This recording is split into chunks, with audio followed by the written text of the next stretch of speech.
বন্ধুরা আসসালামু আলাইকুম। ইতিহাস ও ঐতিহ্য সমৃদ্ধ সোনারগাঁর পানামনগরী থেকে আমি আপনাদেরকে স্বাগত জানাচ্ছি মোহাম্মদ আলী ফয়সাল।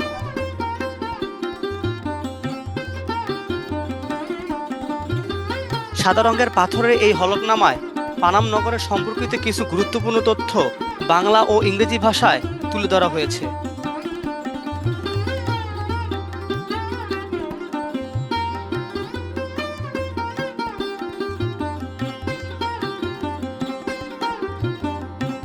বন্ধুরা, পানাম নগরে প্রবেশ করতেই এর শিল্প সমৃদ্ধ ও উৎকর্ষতা দেখে অনেকটা বিস্মিত আমি। খানিকটা বুক ভরে নিঃশ্বাস নিতেই আমার আপন মন বলে উঠল, এ কোথায় এলাম আমি। এজন্য একসময়ের হারিয়ে যাওয়া সমৃদ্ধ ইতিহাস ও ঐতিহ্যে ভরপুর এক ধ্বংসপ্রাপ্ত নগরী।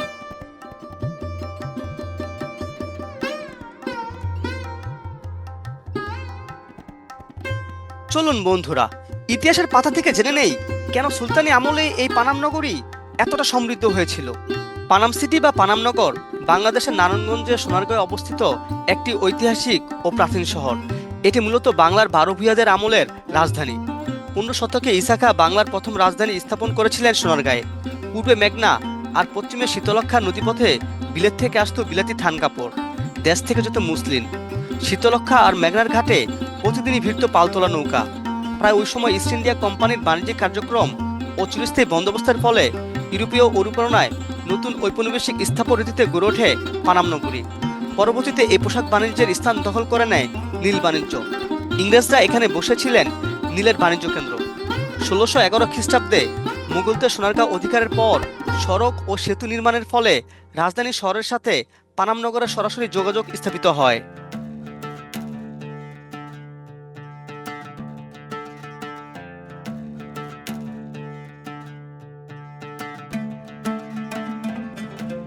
বন্ধুরা, এখন এই পানাম নগরী নিয়ে একটি উল্লেখযোগ্য ঘটনা আপনাদেরকে জানাবো।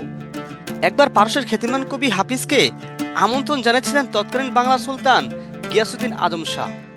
বৃদ্ধ কবি হাফিজ সেই আমন্ত্রণে সাড়া দিয়ে আসতে না পেরে একটি গজল রচনা করে উপহার পাঠান সুলতানকে। এই গজলের সূত্র ধরেই ফার্সি এক পর্যটক এসেছিলেন সোনারগাঁতে, আর উনি আবির্ভূত হয়েছিলেন পানাম নগরের সৌন্দর্য দেখে।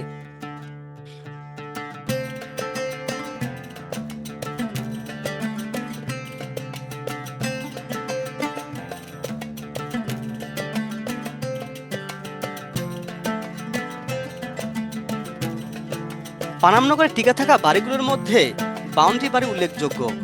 পানাম সড়কের উত্তর পাশে আছে 31টি আর দক্ষিণ পাশে আছে 21টি বাড়ি। প্রতিটি বাড়ি অন্দরবাটি ও বহির্বাটি দুটি ভাবে বিভক্ত এবং চলাচলের জন্য রয়েছে 600 মিটার দৈর্ঘ্য ও 6 মিটার প্রশস্ত একটি রাস্তা।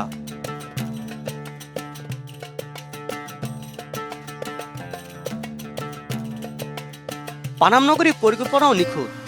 নগরী পানি সরবরাহের জন্য দুই পাশে দুটি খাল ও 5টি পুকুর আছে। প্রায় প্রতিটি বাড়িতে আছে কুয়া বা কূপ।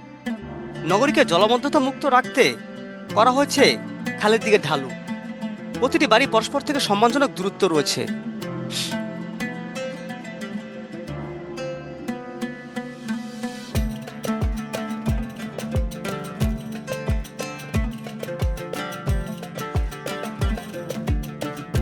এই পানাম নগরীর ভিতরে আবাসিক ভবন ছাড়াও আছে মসজিদ, মন্দির, গির্জা, মঠ, গোসলখানা, নাচঘর, পান্থশালা, চিত্রাশালা, দরবার কক্ষ, গুপ্তপথ, বিচারালয় ও পুরনো জাদুঘর।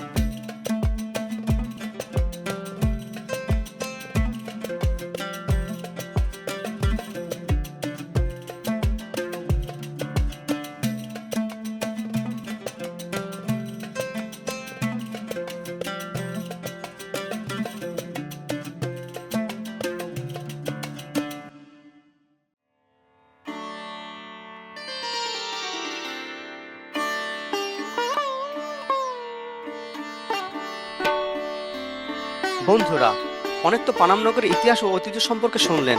এবার আপনাদের এর বিলুপ্তির ইতিহাস সংক্ষিপ্তভাবে জানাবো। সোনারগাঁ বাংলার রাজধানী হওয়ার পর থেকে পানাম নগর ধনাঢ্য ব্যবসায়ীদের ব্যাপক মনোযোগ আকর্ষণ করে এবং পরবর্তীতে ব্রিটিশরা বাংলা নিয়ন্ত্রণ নেওয়ার পর অনেক মুসলিম ব্যবসায়ী ব্রিটিশদের সাথে অসহযোগীপূর্ণ মনোভাব দেখায়। তাই ব্রিটিশরা পানাম নগরে বসবাসরত মুসলিম ব্যবসায়ীদের প্রভাব ও প্রতিপত্তি কমানোর উদ্যোগ নেয়। সাথে সাথে উচ্চ বর্ণের হিন্দুদের সাথে সখ্যতা গড়ে তোলে এবং পরবর্তীতে মুসলিম ব্যবসায়ীদের পানামনগর থেকে বিতাড়িত করে। কিন্তু 1947 সালে ব্রিটিশরা বাংলা ত্যাগ করলে হিন্দু ও মুসলমানদের মধ্যে ব্যাপক ধর্মীয় উদ্বেগ ও অস্থিরতা দেখা দেয়। 1964-65 সালে আঞ্চলিক হিন্দু ও মুসলমানদের দাঙ্গা সংঘটিত হয় এবং তারই ধারাবাহিকতায় 1965 সালে পাক ভারত যুদ্ধ সংঘটিত হলে অনেক প্রভাবশালী হিন্দু ব্যবসায়ী ও তাদের পরিবার ভারত চলে যায় এবং পরবর্তীতে 1971 সালে বাংলাদেশ ও পাকিস্তানের মধ্যে যুদ্ধ সংঘটিত হলে পানামনগরে বসবাসরত অবশিষ্ট হিন্দু ব্যবসায়ীরা সম্পূর্ণরূপে পানামনগর পরিত্যাগ করে চিরকালের জন্য ভারত চলে যান এবং ফলে পানামনগর বিস্তীর্ণ এলাকা বেদখল হয়ে যায়।